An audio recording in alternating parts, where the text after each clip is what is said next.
Puno ng inspirasyon at mataas na kumpiyansa ang baon ng halos 200 campus journalists na nakakatawan sa lungsod ng San Jose del Monte sa prestihiyosong Regional Schools Press Conference na gaganapin sa Baler Aurora sa March 18 to 20. Sa kanilang send-off ceremony sa City of San Jose del Monte National Science High School, nagkasama-sama ang Department of Education SJDM na pinamumunuan ni Schools Division Superintendent Dr. Leonardo Canlas, kinatawa ng City Government na si Public Information Office Head Brian G. Ocampo at mga school paper advisors na buong pusong sumusuporta sa mga batang journal. Kasabay nito, pinarangalan din ang mga Best School Publication, Outstanding Campus Journalists at kanilang mga advisor. Dito hinikayat ang mga batang mamamahayag na ipagpatuloy ang kanilang dedikasyon sa katotohanan, responsableng pamamahayag at malikhaing pagsasalaysay, mga katangiang mahalaga sa mundo ng campus journalism. We harmonize the program of DepEd and LGU to make sure that we will harness, we will synergize,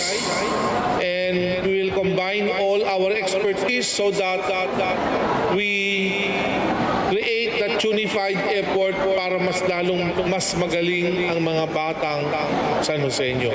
And journalism will not only be for the purpose of competitions. It shall be integrated. It shall be embedded in the curriculum so that the curriculum shall be more enriched. And you will acquire the desired competencies not for the competition purposes only. We will be with you in this regional competition para sa magaling at bata San Jose. You have the greatest power right now. Yung pagsusulat ninyo, yung paggawa o pagbabalita ninyo ng kwento, that's the power that you have. But make sure nakaakibat ng inyong kakayahan ay yung responsibilidad ninyo na maging responsable sa pagkalat ng impormasyon, sa pagsulat ng tamang impormasyon, sa pag-interview ng tamang tao, at syempre sa pagiging disiplinado. Ang mga student broadcasters mula sa elementary at secondary level, bagamat kinakabahan, nangingibabaw ang determinasyon kaya naman handang-handa na nilang ipamalas ang kanilang mga natutunan sa ilang linggong pagsasanay. It's really happy and I'm so glad that I could experience this, lalo na po na last level ko na at elementary stage. And sana po ma-inspire po namin yung upcoming generations na gustong mag-radio broadcasting. Ano po, yung preparations po namin very extreme. Tapos po, konting sermon lang kay ma'am. Very strict din po kasi gusto po din namin manalo. Siyempre po, strict rin po yung ginawa po namin sa paggawa po ng example po, script. Mensahe ko po sa mga gusto po maging future campus journalist po ng school nila or ng city, na galingan nyo po and confidence is the key. Kahit wala kang ballpen, pencil, basta ang meron ka sa loob mo, confidence. Dreaming to be a campus journalist, I just want to remind everyone to not be afraid to take the risk, because I also started to be afraid as a starter. But through the constant and unwavering support of Sir Brian and other mentors, I gained my confidence through public speaking, and yeah. Actually, super excited po ako. Kasi po, syempre, for the last time, kasi graduating student naman na po ako. So, very excited. And sana po, hihigitan po namin yung last year na performance po namin this time. I think we're very much prepared na po to win since medyo matagal-tagal na rin po kami naghahanda para sa Regional Schools Press Conference. And may thrill, may kaba, and at the same time may excitement po para mag-compete. Para po sa amin sa TVB, syempre sobrang masaya po kami kasi malayo po yung narating namin ngayon, and syempre thankful po kami sa lahat ng tao sa likod po nito. At the same time, kinakabahan po kasi the bigger na yung malayo po yung nararating namin is mas mataas na rin po yung kaba na nararamdaman po namin. Una po personally, syempre po, hinasa po namin muna yung mga skills namin since yun nga po, lahat po kami may sarili-sarili po kaming mga responsibilities when it comes to TV broadcasting. And as a team po, syempre mahalaga po na patuloy po kaming nagbibigay ng insights and suggestions para po sa improvements namin and kung paano po namin mapaghahandaan yung RSPC. Masaya po and very pressuring po. Pero, syempre, first time ko po ma-RSPC, so kahit nakakapagod po, masaya pa rin naman. First time ko din po kasi mag-RSPC, so medyo kinakabahan po ako. Pero, ano po, dream ko po kasi talaga yung, like, ma-bring up po yung pangalan ng TES. So, kaya yun po yung inspiration ko. Hindi rin nakalimutan ng mga kabataan na kilalanin ang mga taong naging gabay sa kanilang paghahanda.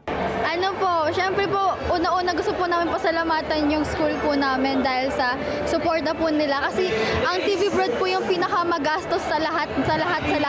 At kung wala yung suporta nila, wala rin po kami. Thank you po sa kanila at thank you rin po sa division namin kasi sinusuportahan din po nila kami. At syempre po, thank you po sa ating government po, lalo na po sa PIO and sila Ate Rida po dahil dama naman po namin yung suporta nila. Kasi super grateful po kami and dahil doon, mas gusto po namin galingan para sa lahat ng tumulong po sa amin.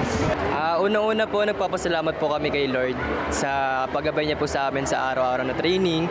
At nagpapasalamat din po kami sa coach po namin, sa school po namin, kay Sir Marvin Bayani, kay Ma'am Gis, kay Doc Gis, DC Capano, at sa bumubuo po ng admin po ng Paradise po sa pag-help po sa amin sa mga equipments and mga kailangan po na gamitin.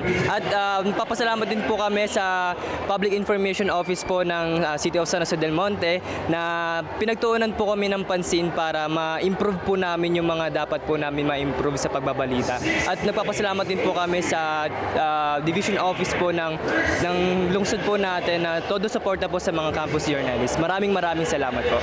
Ano po, sa practice po namin, marami po talagang nag-improve po, lalo na po with you po, Sir Brian. Tapos, thank you din po sa parents ko sa mga sumusuporta po sa amin. Sinasalamat ko po yung mga parents ko po kasi pinag-aalagaan po ako, tas lola ko po at mama ko. Malaki din ang papel ng kanilang mga teacher coaches at school heads na nagsilbing gabay, tagapagsanay at inspirasyon sa kanilang campus journalism journey. With all the pressure na ibinigay sa atin ng ating SDS na si Sir Leonardo Canlas and ng ating EPS, sina Sir Carl and Ma'am Beth, ay medyo kinakabahan kami pero excited na po kami na makita yung mga bata natin na manalo sa Regional Schools Press Conference. Tayo po kasi minamanifest na natin kasi pinaghirapan po natin to and we are very confident na ibibigay ng mga bata natin yung best nila sa competition na darating. Nakakatuwa kasi yung ating SDO tsaka yung city natin ay talagang suportado yung mga ganitong mga aktibidad. Unang-una, ito yung kauna-unahan namin na RSPC qualifiers mula sa liblib na lugar ng Ricaport Elementary School. Kaya tuwang-tuwa po kami kasi nagkaroon ng boses mula sa malayong lugar ang Ricaport Elementary School papunta sa RSPC Baler Aurora. Thank you po. Ang Regional Schools Press Conference ay taunang kompetisyon na naglalayong hasain ang kakayahan ng mga kabataan sa pagsusulat, pag-uulat, photojournalism, broadcasting, digital media at iba pang kategorya habang pinapalalim ang kanilang kamalayan sa mahahalagang isyung panlipunan. Ang mga mananalo sa RSPC 2026 ay uusad naman sa National Schools Press Conference na gaganapin sa Ormoc City, Leyte. Taglay ang talino, tapang at paninindigan sa katotohanan, inaasahang ipapakita ng mga San Joseño campus journalists ang pinakamahusay nilang kakayahan sa regional competition. Sa pangunguna ng magkatuwang sa serbisyo Mayor Ate Rida Robes at Congressman Arthur Robes, buong lungsod ang nakikiisa sa pagbibigay ng suporta at panalangin para sa kanilang tagumpay, hindi lang bilang boses ng kabataan, kundi bilang tagapaghatid ng karangalan para sa lungsod. Kasama si Brian Ocampo para sa Balitang San Joseño, ako si Jeff Andrade, Public Information Office.